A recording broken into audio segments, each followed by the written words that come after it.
Fala pessoal, beleza? Vamos começar mais um podcast aqui. Esse é o de número 115, 112, menos 3, é isso aí. Então eu sou o Alexandre, eu sempre erro o número do podcast, então só mais um pra conta. Eu sou o Alexandre e vou conduzir a conversa com vocês mais uma vez. Então hoje é um dia atípico, porque tá calor pra caramba, né? Os outros podcasts você pode ver que o pessoal veio tudo encapotado aí, cachecol e aqueles casacos grossão, hoje a gente morre se tiver assim, né? Faz parte de Curitiba, a gente tá aí pra isso. Aqueles avisos chatinhos do começo, mas que fazem parte. Não esqueçam de pausar o vídeo agora, seguir a gente lá nas redes sociais, já dar um like no vídeo, passar pro pessoal que ainda não assistiu ou que vocês querem que assistam esse episódio, porque isso ajuda a divulgar o mercado da arquitetura para todo mundo. Acho que é bom para geral conhecer as pessoas que passam por aqui, as experiências, e ainda mais quando a gente tem uma convidada como a Flávia hoje, Oi! Que é um prazer ter você aqui. Aê! Acho que você é bem conhecida no mercado, o pessoal conhece bastante. Ah, sério? Que bom! Nossa, famosa, Conhece, nem né, sabia. Ana? Não foi uma pessoa só que pediu, né? Foi mais gente que pediu a Flávia, né? Ai, né? que legal, Então, que legal. gente... Obrigada, então, aos que me pediram. Não, é um prazerzaço. E antes de apresentar a Flávia aqui pra vocês, a gente começar o nosso bate-papo, a gente tem um patrocinador que é a Tempo. Eu acho que vocês conhecem a Tempo também. E por que você gosta da Tempo? Eu adoro a Tempo por N motivos. Primeiro que eu gosto muito pessoalmente, e eu não conheci antes o pessoal. Eu conheci eles primeiro profissionalmente, e daí depois, claro, que a gente vai convivendo. O Juan, que é o filho do dono, né, atual, que cuida de tudo. Ele é uma pessoa fantástica, além de ele ser uma pessoa fantástica. Eu gosto muito da Tempo pelo prazo, qualidade, atendimento. E quando você vai visitar a empresa, realmente você vê que é uma marcenaria, né, muito qualificada. As máquinas são de primeira. Então isso realmente traz uma confiança. Nossa, você entrega assim pro cliente, não se incomoda com nada, dá tudo perfeito. E é lógico que sempre dá erros. Ou erros do meu projeto, que acontecem, ou erros da própria marcenaria, que também acontece. E o que acontece? O Juan resolve tudo, sem dor de cabeça. Então, ó, você que é da área, recomendo.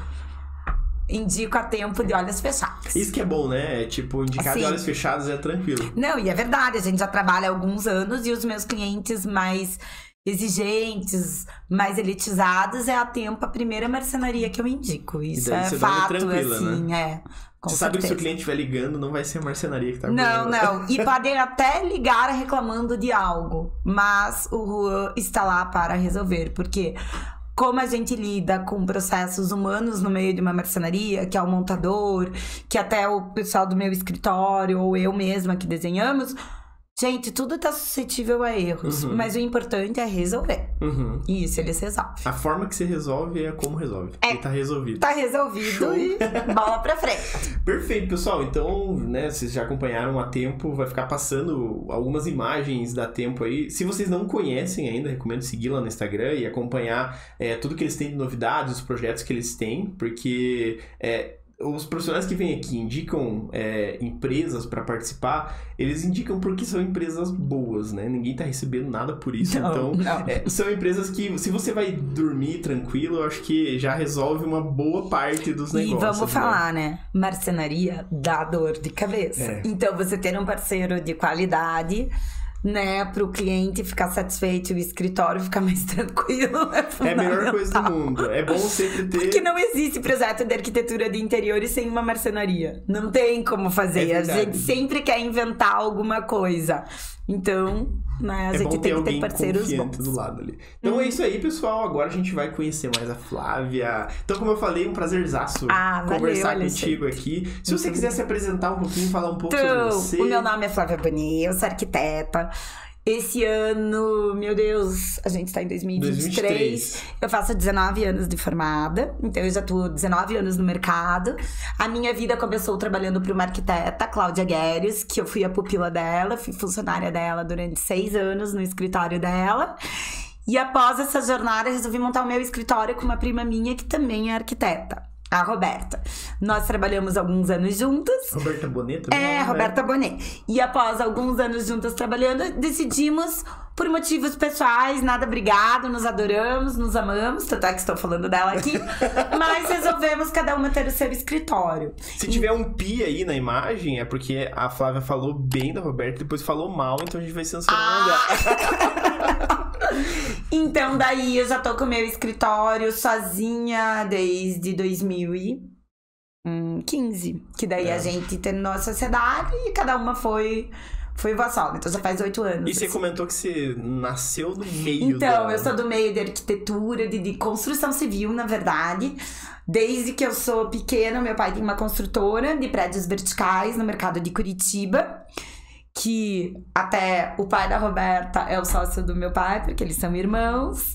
E de um tempo pra cá, daí até a nossa construtora, a gente montou uma outra que só é minha, do meu irmão e do meu pai. Então, meu irmão e meu pai que mais tocam essa nova construtora, que se chama CAC, que é CAC. E eu também trabalho lá, mas não full time. Eu presto serviços pra eles, né? Porque eu tenho meu escritório de arquitetura e realmente conciliar tudo, amigo. Os dois não dá certo. Mas também trabalho lá, também ajudo, né? Terceirizo muitos serviços pra eles. E tipo, você nasceu nesse meio, isso foi a influência pra você entrar na arquitetura? Fundamental. É.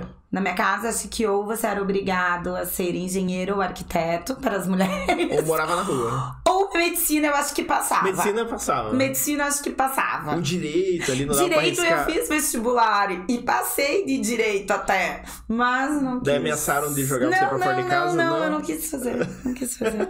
Daí fui pra arquitetura. Mas brincadeiras à parte, claro que não era nada obrigado. Mas assim, mas com certeza escolha? Teve uma grande influência, sim. Tipo, hoje em dia, eu vou ser sincera que eu acho que eu faria engenharia. Não arquitetura. Mas a preguiça de voltar pra faculdade é grande, né? Tem que ter coragem. Então fica na arquitetura. E direito nem pensar. Não. Foi uma ótima escolha não ter partido pra porque lá. eu acho que eu faria. Eu amo arquitetura, acho muito legal, mas eu acho que financeiramente é um mercado complicado de ganhar dinheiro. Então eu acho que engenharia não que seja fácil, mas ela é mais rentável. Então quando a gente pensa por esse lado, já é um pouco mais velho. Mas também agora já tá na arquitetura, já gosta do que faz, já tem um escritório estabelecido, já tem uma gama de clientes. 5 anos ali e tal. Na verdade, 5 de faculdade mais 20 de profissão, né? Eu tô com 41, então desde os 17 que a gente entra na faculdade, já tá querendo. Tem que ter coragem pra perder mais 5 anos ali. Não. Continua na arquitetura. E você sempre gostou dessa parte? Tipo... Sempre. Eu sempre gostei. Na verdade, eu quero ser arquiteta desde que eu tenho uns 6 anos. Por causa que a primeira mulher, assim, que eu conheci, que era amiga da minha mãe, comadre da minha mãe, que era arquiteta da minha casa, que ela fez os projetos dos meus pais quando eu era, né, antes de entrar na faculdade e tal. Ela era muito independente. Então isso eu achei sempre o máximo, tal. É a Silvana Coelho, o nome dessa arquiteta. Ela atua, mas não mais tanto no mercado. E eu sempre achei ela uma mulher fantástica. Então eu acho que por ser independente e tal, eu queria entrar no meio.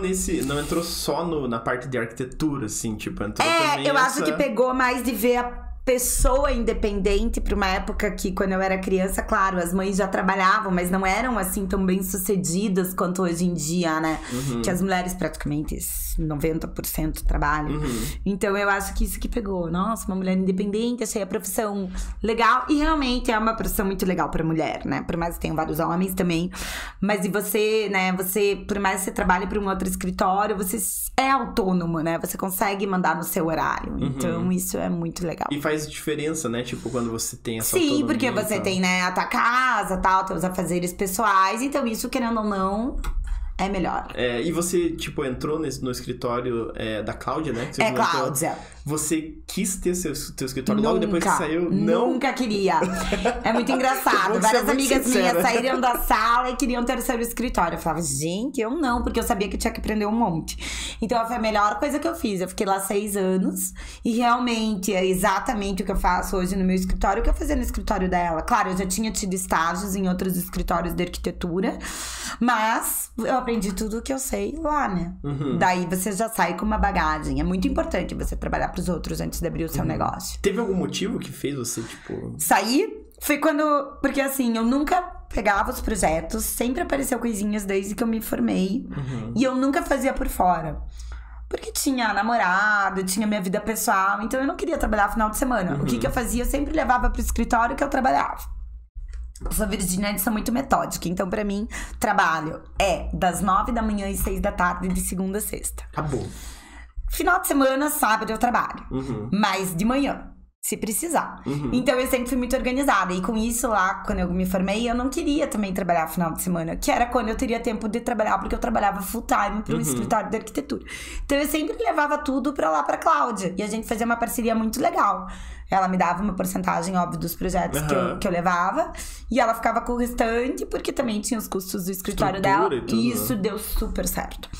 Só que daí chega uma hora que você já via, meu Deus, eu tô com esse volume X de projeto e eu queria ter mais flexibilidade de tempo. E a minha prima tava se formando e com isso a gente montou o nosso negócio.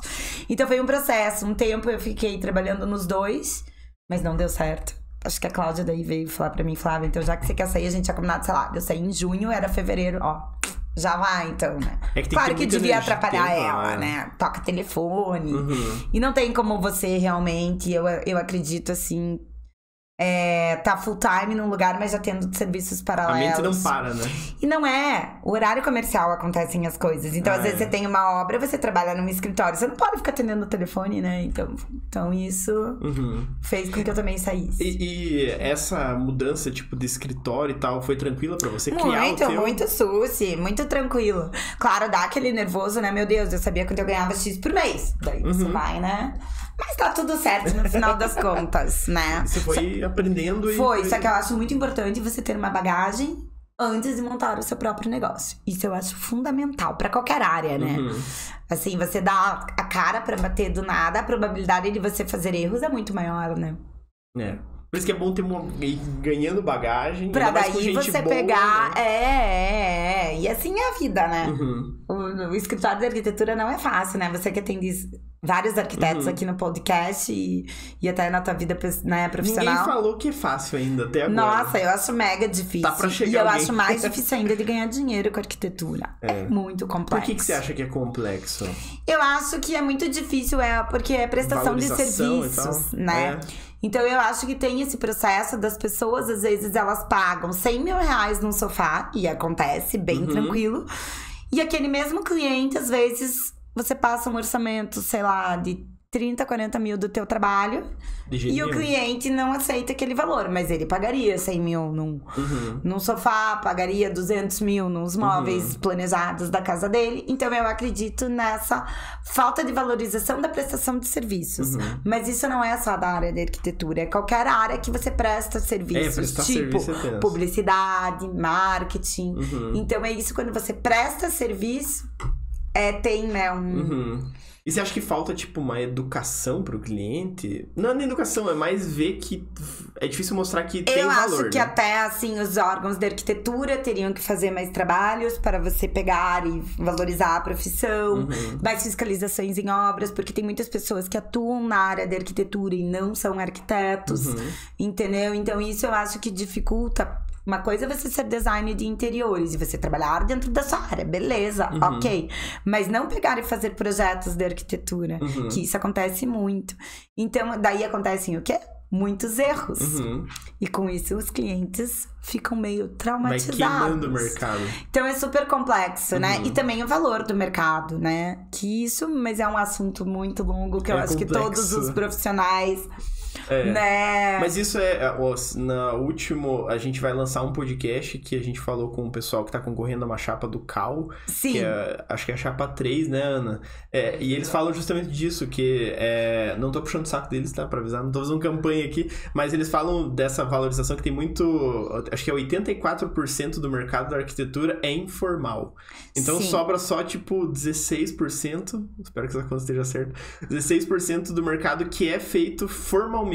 Não, mas Mas o mercado é desvalorizado nesse sentido, porque existe muito trabalho informal, né? Muito trabalho informal. Então, eu acho que, assim, também a valorização, né? Todo mundo ter uma empresa, todo mundo, né? Valorizar os profissionais. Isso, querendo ou não, passa credibilidade. E a fiscalização é importante também, né? Muito importante. Porque vai queimar o teu negócio porque um vizinho fez por ele mesmo e... caiu a casa. É muito complicado, porque a gente tem que ter os engenheiros na obra, sabe?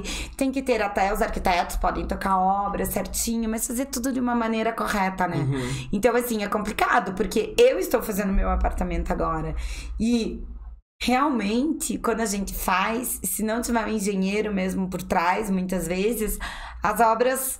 elas não saem tão perfeitas como tem que sair, né?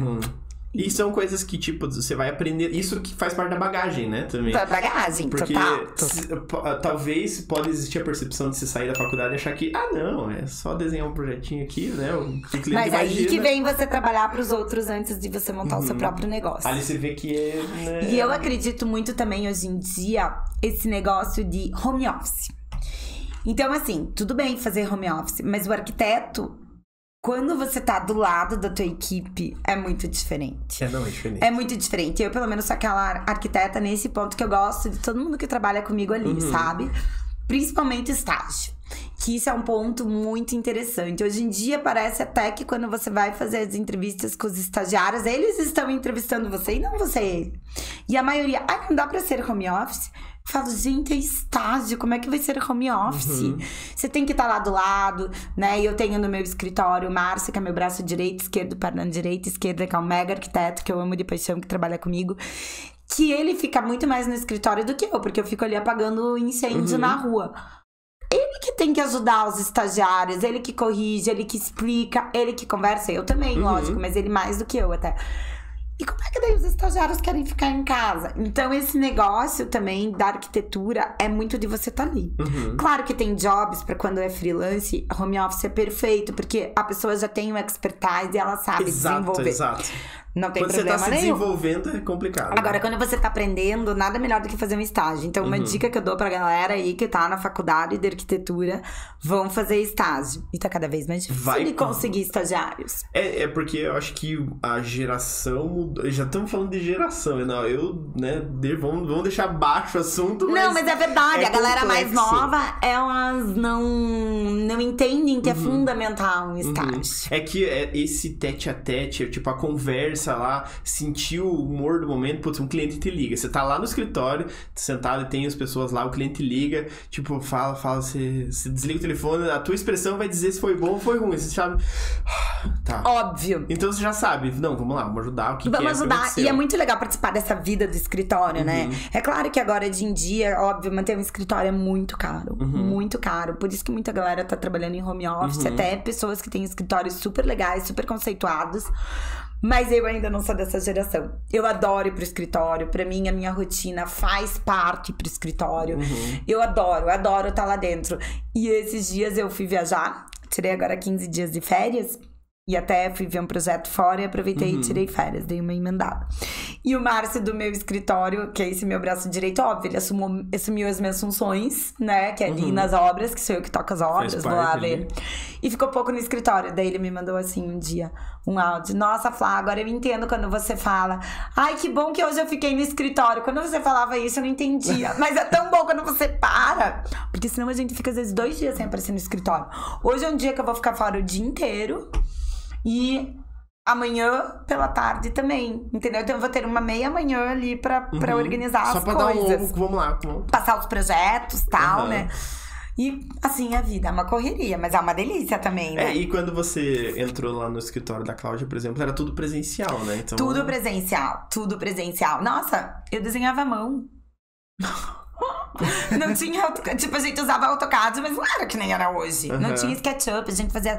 Na verdade, assim, o grosso a gente fazia toda a parte 2D, que é planta baixa, corta, elevação, tal, no CAD. Já tinha CAD. Mas a gente fazia as perspectivas à mão, porque não tinha SketchUp e tal, esses negócios, né? E foi muito legal, porque eu saí de lá em 2010. Claro que já tava no começo e tal, mas não era todo mundo que usava. Tanto é que, assim, eu vou ser péssima nesses softwares modernos, porque nem faz parte da minha geração, quase, né? Tipo, querendo ou não... Assim, eu não sei muito mexer nesses programas, vou ser sincera. Então, mas e nem tenho tempo também. Mas isso que é um negócio legal, que acaba vindo com a experiência de estar presente no escritório, porque a arquitetura não é só desenhar, né? Não. Ali você tem uma empresa, ali você tem um universo que você tem que cuidar. Eu vou falar. O que eu faço é bolar o projeto. Então, as ideias principais sou eu que faço. E passo pra frente, entendeu? Daí, claro, das perspectivas eu corrijo, vejo cores, vejo os móveis, vejo tudo. Mas... o grosso é feito pela equipe, porque eu sou atendimento ao cliente, ir nas lojas, conversar com o fornecedor, ver a parte de orçamentos, eu que corrijo, eu que sento com o meu cliente e falo com ele. Olha, esse fornecedor é isso. Isso é com todos os arquitetos, né? Sim. Então... Eu acho que esse é o desejo, talvez, da maioria, né? Conseguir fazer isso, porque, tipo, você às vezes fica preso em projeto. Só que chega um momento em que, tipo, você tem que conseguir desvencilhar isso e falar assim... Não, porque senão não dá. Terceiriza, delega, faz qualquer coisa. Porque não senão não dá. O dia ainda você e vai o cliente, eu sempre falo isso, o cliente não chegou no meu escritório para ser atendido por outras pessoas. É claro que ele sabe que a partir do momento dali, ele vai ter alguns setores, tipo a parte de orçamento, essas coisas. Vai interfacear com outras pessoas. Né? Vai interfacear com os outros arquitetos da minha equipe. Mas em loja, esses negócios, ele quer comigo. Então, assim, as principais reuniões sou sempre eu que participo. Claro que tem algumas reuniões que não consigo estar em todas, né? Pelo volume de trabalho e tal que a gente tem.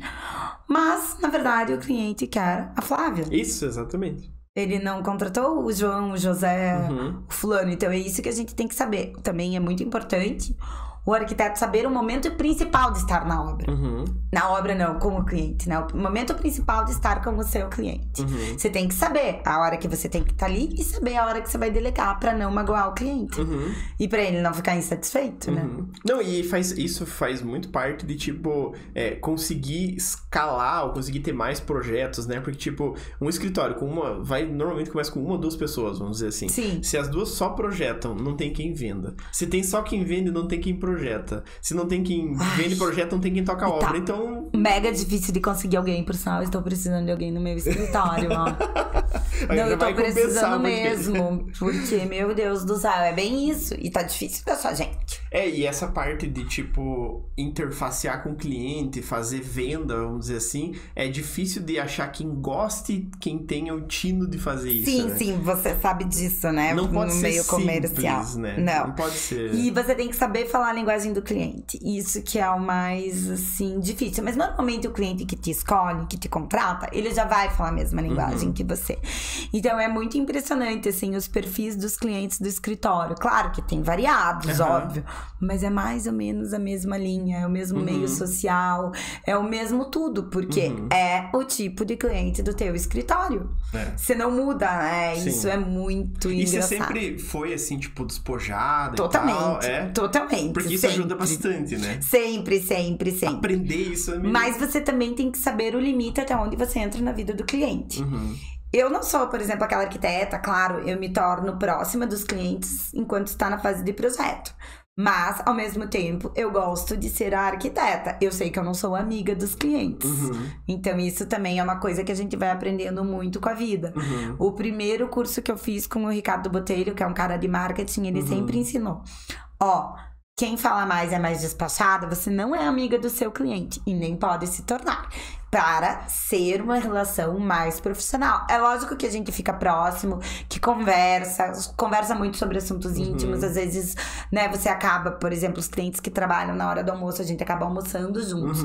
Mas sempre lembrando, ele é meu cliente, não é um amigo meu. E ele que vai pessoal. dar o primeiro passo na maior parte das vezes, né? Tipo, entendeu? Ele abriu um pouco ali, bom, você sabe que você pode avançar pode um pouco. avançar. Ou ele quer que você entre nesse assunto, então você vai, né? Então eu acho que é isso, muito você vai sentindo do Essa cliente. leitura é muito importante, né? Muito importante. Por isso que eu acho que talvez isso dentro do... Porque a gente fala muito de arquitetura aqui, design e tal, e a gente quase nunca fala sobre o papel do mercado de arquitetura, como é que funciona o mercado de arquitetura. Sim. Porque, claro, a gente sabe que o mercado varia muito em indicações e tudo mais, e tipo, você entender como o mercado, como o teu cliente funciona, ou como o teu possível cliente funciona, é fundamental pra você sobreviver. Por exemplo, e você tem que saber muito, por exemplo, eu sou uma arquiteta que acredita em casa-cor, tá?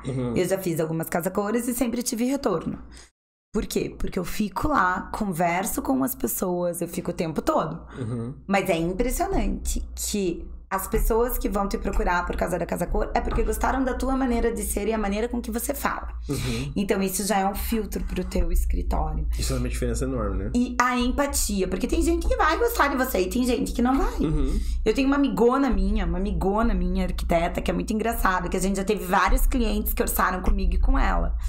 E a gente até chegou a um ponto uma vez, que eram clientes que vinham de casa-cor. Vamos falar mais ou menos o mesmo valor.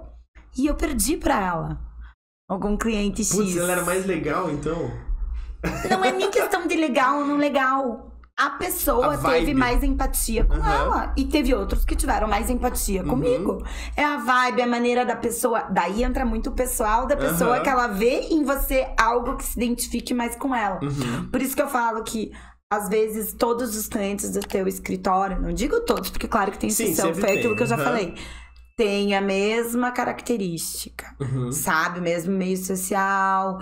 Mas, quando um cliente tá entre dúvida pra escolha entre o profissional A e B, você pode ter certeza que ele vai escolher o que é mais parecido com ele. Não vai ser o valor final ali que vai Eu definir. acredito que não. Não, mas não é a não mesmo. ser que seja assim. Gritante. Né? Gritante, mas mesmo gritante, ele vai te ligar pra negociar. Entendeu? Então, assim, a escolha do profissional tem muito a ver com a personalidade da pessoa. Isso é uma mina de ouro, hein? Pra quem tá prestando atenção, acho que aí já deu uma definição de nicho. Porque, tipo, você, no teu escritório, você não vai... Imagine, você tem a oportunidade, hoje o Google te liga e fala assim, ó, Flávia, você vai ter R$1 milhão pra investir em marketing digital. Que delícia! Nossa, ele podia me ligar. Google, eu tô aceitando, Nós também aqui não esquenta a gente. A gente divide. Se ligar, vamos combinar. Pode ser. 500 pra cada um. Pode ser. Tá gravado, né, Ana? Mas você não vai pegar isso e investir em, por exemplo, vou dar um chute total. Sim. Em pessoas de 75 anos de idade que querem fazer um retrofit na sala de jantar. Não, porque você vai ver qual que é a média dos teus clientes ali. Com certeza. Então, a maior parte é casa, eles sempre fazem a casa toda, eles têm de idade de tanto até tanto, normalmente são mulheres. Você sabe qual que é o teu nicho de mercado. Sabe. Então, tipo, se você não sabe, eu acho que tem muita gente no mercado que não sabe, né? E claro, não precisa ser tecnicamente, às vezes você tem o feeling, né? Tipo, e nossa, estilo de projeto. Estilo de projeto também, né? Eu já tive... Agora até que eu não tô... Assim, porque a nova geração tá muito moderna, né? Mas assim, eu sei, às vezes eu vou te contar bem a verdade aqui, estamos num podcast. Muitos projetos que eu faço, eu vou ser sincera, não seria o que eu amo. Por quê? Porque a linguagem... Tá tudo bem com isso tá também, tudo né? bem? Eu sei entrar na linguagem dos outros. A Flávia Bonet, pessoa física, não Flávia Bonet, empresa, eu sou super contemporânea. Eu sou bem moderna. Eu gosto de tudo mega clean. Só que o meu público não é tão assim. Então a gente vai se adaptando. Eu era uma pessoa que usava muitas cores antigamente. Hoje eu já vi que também não pode ser tão assim. Então, por quê? Porque o meu público, ele gosta de algo diferente, mas não tão diferente. Então eu tenho que dar uma baixada.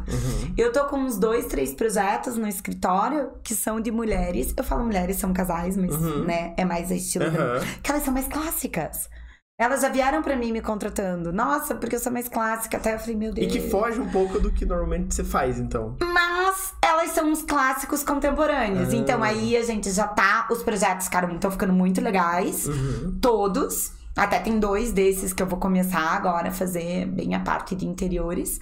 Mas que elas já vieram com essa premissa no escritório. E às vezes não é o meu estilo. Mas a gente tem que... Mas também não é tão diferente do meu estilo. Mas não seria o que eu faria. Não, e até por isso que, tipo, a empatia conta muito, né? Muito. Pode ter o escritório, até não sei se existe, mas tem um escritório que é o clássico do clássico, assim, tipo, ele fica em Roma, lá no meio. Mas ainda assim, se a pessoa não bater a energia, concordo não com vai isso fechar. também. Concordo com isso. Muito. Porque eu acho que isso é o dia a dia, Então eu vou né? contar o que aconteceu com uma cliente X. Manda bala. Essa cliente me conheceu numa casa cor uma vez e me contratou pra fazer o escritório dela. E eu soube que essa pessoa X, dele um tempo, por amigos em comum, tinha comprado um outro apartamento. E eu pensei, nossa, deu tudo tão perfeito no escritório dela. Como que ela não me chamou pra fazer o apartamento? Mas nunca me chamou, passou-se uns 2 anos. Ela me liga um dia. Flávia, troquei de escritório, quero que você faça meu escritório novo. Então eu falei, nossa, que legal. Mas eu falei, será que ela acha que eu faço escritório, né? Às vezes é um pensamento do cliente.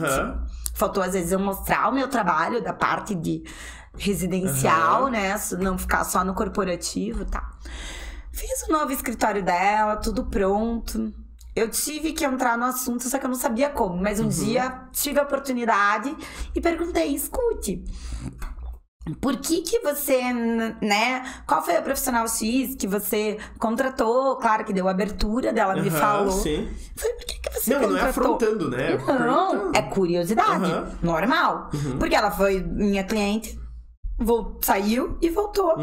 E falou, porque você é muito moderna. E pra minha casa eu queria algo mega clássico. Daí ficou com aquilo na cabeça, sabe? Mas eu contratei a profissional Y.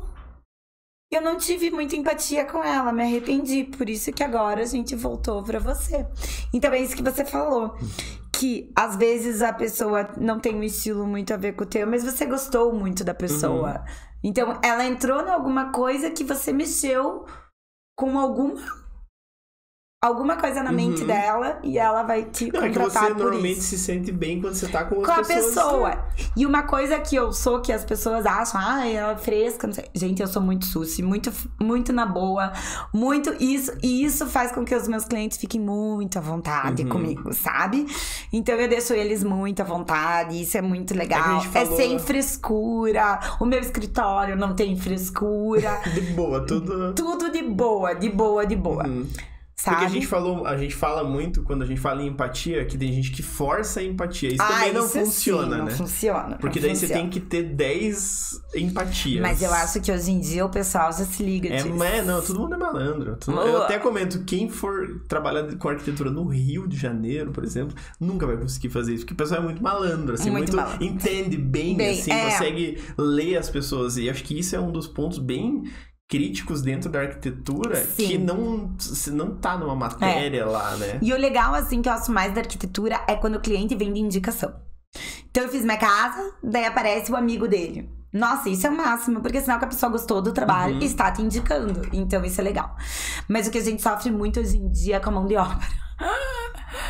Nossa, essa mão de obra da parte de engenharia às vezes é muito complicado, né? Porque a gente se envolve com todas as partes e às vezes dá um erro que não tem a ver com a gente, mas cai sobre o arquiteto. Então isso eu acho que todos os escritórios de arquitetura passam por isso. Mas tá aí o nicho, hein? Ó, quem tá prestando atenção já tem um nicho bom pra atacar aí, que é a parte de engenharia. Nossa, muito. Isso daí eu acho que que sempre vai ser uma onda no mercado. Tem hora que tá dando tudo certo nos projetos, mas tem hora que não vai tá dando tudo certo. Não, e assim, é complicado até pros engenheiros, coitados. Porque eles organizam tudo, mas lidar assim com os fornecedores são pessoas muito simples, né? Que muitas vezes elas não... Às vezes não captam. Elas não têm uma responsabilidade, não tô falando de todos, porque tem pessoas que são maravilhosas, sim, mas tem muita gente que não tem a responsabilidade, que não sabe que ali tem um contrato atrás, que o engenheiro, ele tá te indicando como pintor, por exemplo, mas que ele tem que entregar a obra num prazo X, e que se der alguma M, é ele que vai arcar, né? Tem todo um universo por trás, né? Tem. Só que aqui a maioria do que ouve teus podcasts é da área de arquitetura, então sabem muito bem como é que é. A galera vai tá concordando agora. Então quem tá concordando já aproveita e comenta aí se tem alguém... porque é um pepino atrás do outro. Mas essa parte é a parte boa que deixa o trabalho muito dinâmico, né? Então... Isso é verdade, né? O nosso projeto nunca é um igual ao outro. É bom resolver pepino diferente todo dia. Mudando. Isso é uma delícia.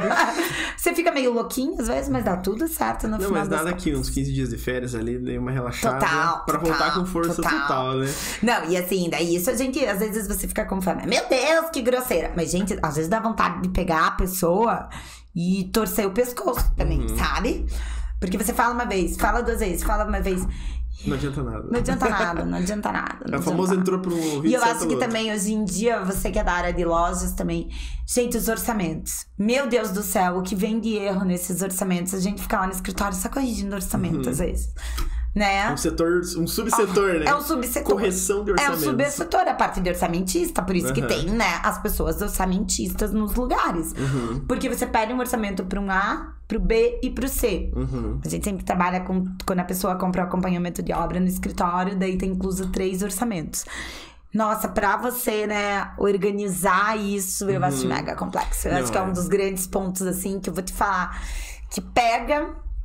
É a parte de orçamentos.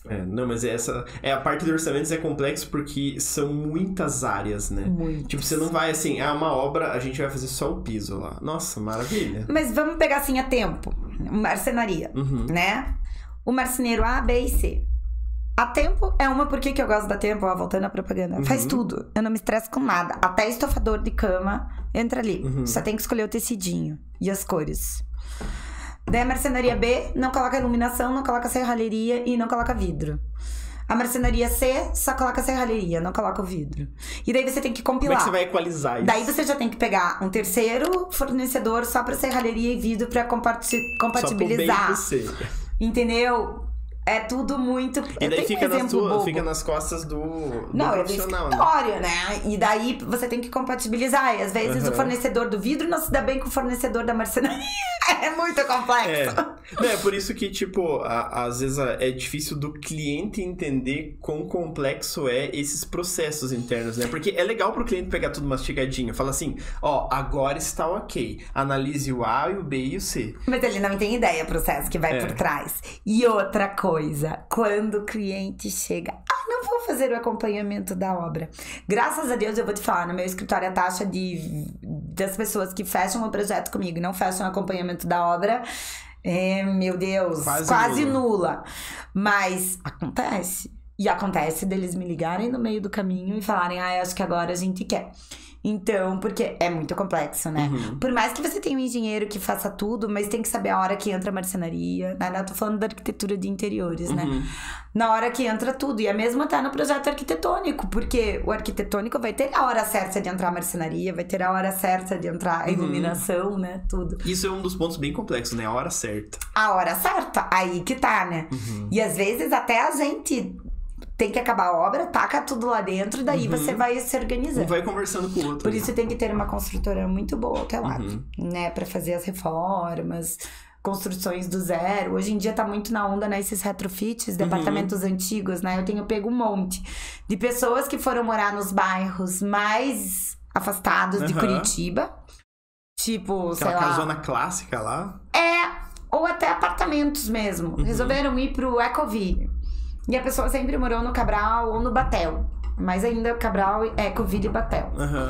Nossa, não se acostuma com o trânsito. Mora lá alguns anos e voltou. Comigo aconteceu isso. Sério? Mas essa parte é porque complexa. Eu morei no Batel a minha vida inteira. Fui morar na Ecoville, maravilhoso. Adorava morar lá. Mas eu não fazia mais nada a pé. Agora tem dias, por exemplo, essa semana que passou, voltei pro Batel, tá, gente, agora. Tá tudo certo. Faz uns anos já faz uns 3 anos que eu voltei. Simplesmente eu deixei meu carro sexta-feira no meu escritório. Eu fui jantar fora, daí passaram pra me pegar, tal, fui jantar na sexta. Gente, meu carro, segunda, eu fui a pé pro escritório, eu tava lá, porque eu faço tudo a pé. Eu vou muito no clube curitibano, tal, moro ali, a minha vida é um triângulo, eu vou trabalhar a pé. Quando eu não tenho cliente. Melhor coisa do mundo. E quando o cliente vai também. Nossa, eu fico às vezes 4 dias sem pegar no carro. 3 dias. Quando eu... E outra, vou te contar uma coisa. Muitas das minhas obras são também ali perto. Então... Eu vou indo a pé, voltando. Qualidade de vida, né? Eu adoro isso. Tempo de vida economizados. Adoro fazer tudo a pé. Sou super partidária de morar em regiões centrais. Essa é uma pergunta que é bom colocar no briefing, né? Você sabe como é o trânsito da sua região? Mas assim, as pessoas hoje em dia, né? Quem tem filho pequeno e tal, adoram morar em casa, né? E as casas são mais afastadas mesmo, né? Por uma questão de que não tem terrenos, né? Centrais, né? Pra não compensa fazer uma casa top no Batel, né? Os R4 disponível lá. E assim, daí normalmente às vezes não querem morar em casa de rua, né? E agora ali, aquela região ali, as R3T, que é a região ali do lado do pátio, que tinha um monte de casa, agora pode construir prédio. Então ali estão também, as pessoas que moravam ali já estão saindo. As pessoas daí moram mais afastadas, né? Quem quer morar em casa. Mas eu sou partidária, eu falava pessoa física, apartamento. Adoro trancar a porta, embora viajo muito. Eu viajo muito, então... Tem que ter mais uma preocupação, não vale a pena. Não. Trabalho muito, mas vou te contar, viu? Viajo muito. Faz parte, tá dentro do negócio. Eu vou arrancar algumas perguntas Pode arrancar. Então, agora, que são perguntas que não são secretas, mas mas mais pra ouvir a tua perguntar. opinião. Você já vai ter o tempo pra colocar a vinheta aí, né? Então, a vinheta, só pra eu falar que eu não sabia.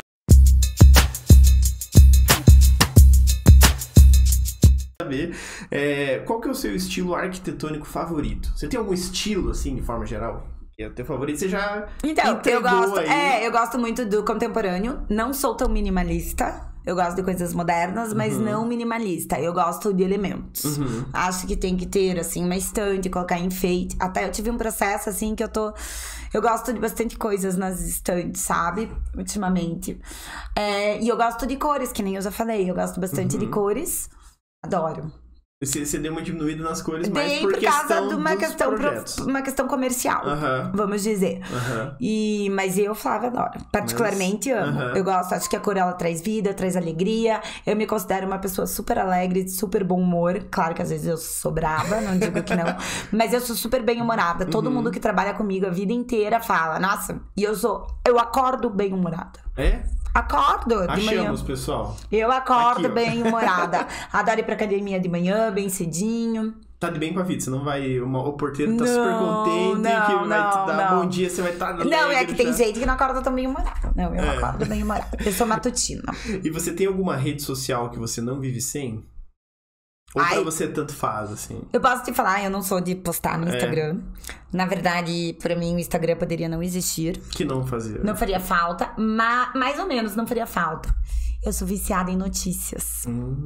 Eu adoro e eu leio por dia uns 12 jornais. Sério?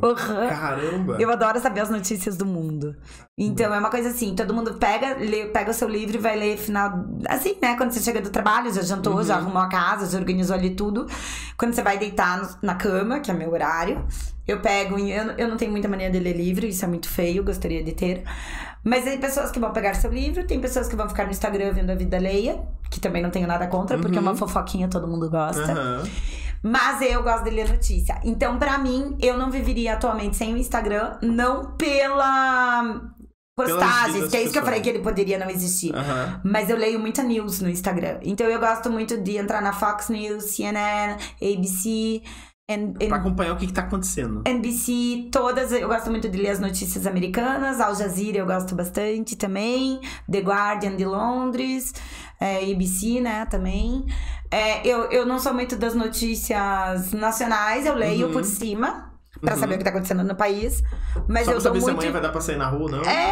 Não, eu leio as notícias nacionais porque eu acho interessante a gente saber, por exemplo, o que tá acontecendo no país. Eu acho que isso é questão de cultura. Sim, sim. Mas eu gosto muito das notícias mundiais, por isso que eu leio muito essas notícias. Então eu leio todos. De onde surgiu isso? Tem ideia? Sempre gostou? Por causa que eu tava muito ruim no inglês. E daí eu voltei a fazer aula de inglês faz uns tempos. E uma maneira de... Eu não sou muito de série. Eu vejo série, filme, mas não gosto muito.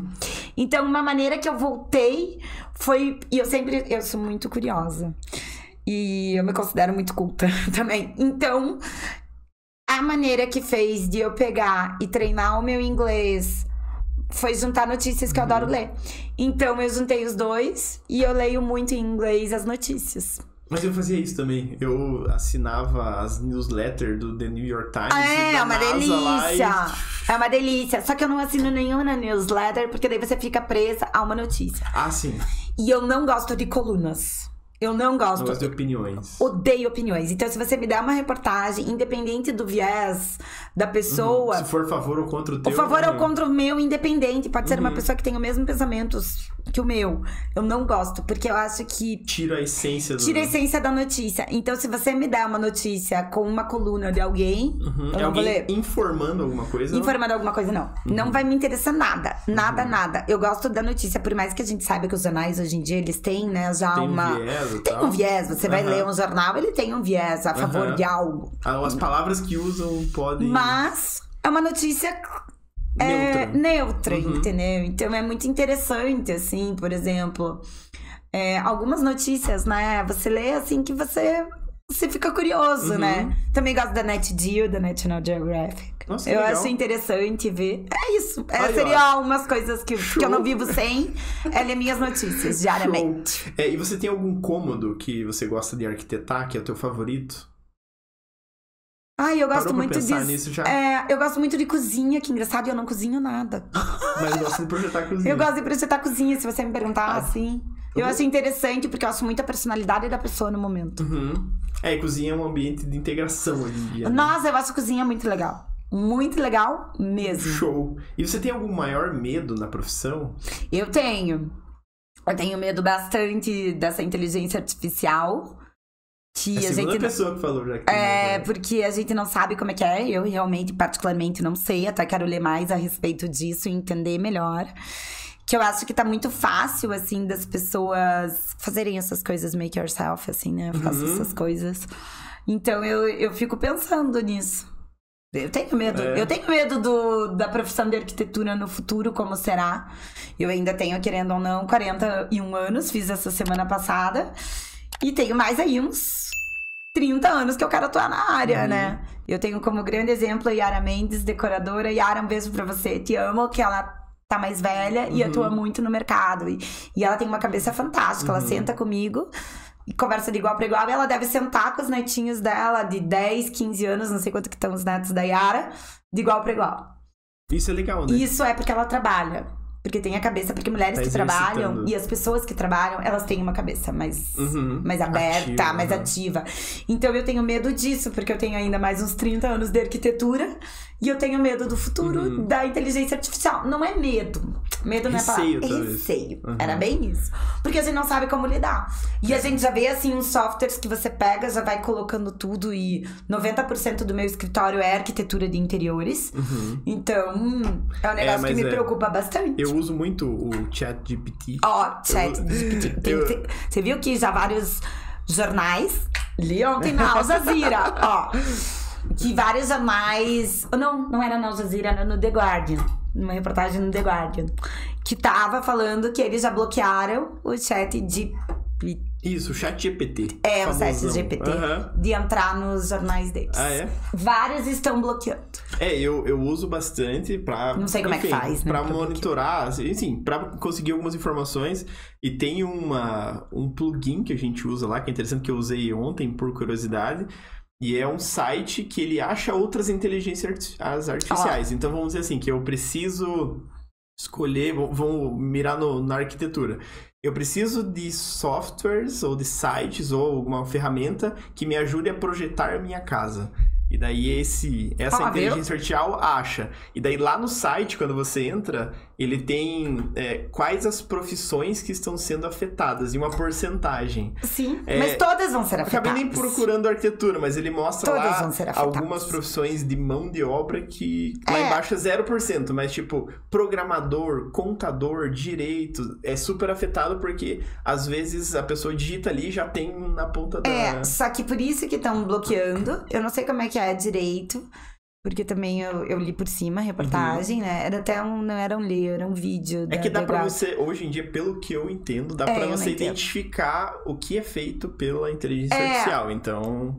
E daí eles estavam falando dos problemas muito, que pegam citações, por exemplo, que dizem que é do The Guardian, por exemplo, mas não é. Informações falsas. Informações fake news. Então faz parte. Qual lugar pra você possui a arquitetura mais bonita? Tem alguma cidade? Algum museu? Gente, eu fiquei encantada. Eu tenho um apartamento no Rio, eu vou muito pro Rio de Janeiro.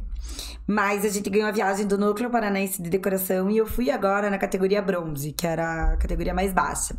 E foi muito legal. E a gente conheceu algumas coisas do Rio de Janeiro, que olha que eu sou macaca velha de ir no Rio, que eu não conhecia. Então, pra mim, uma cidade que tem uma arquitetura fantástica é o Rio de Janeiro.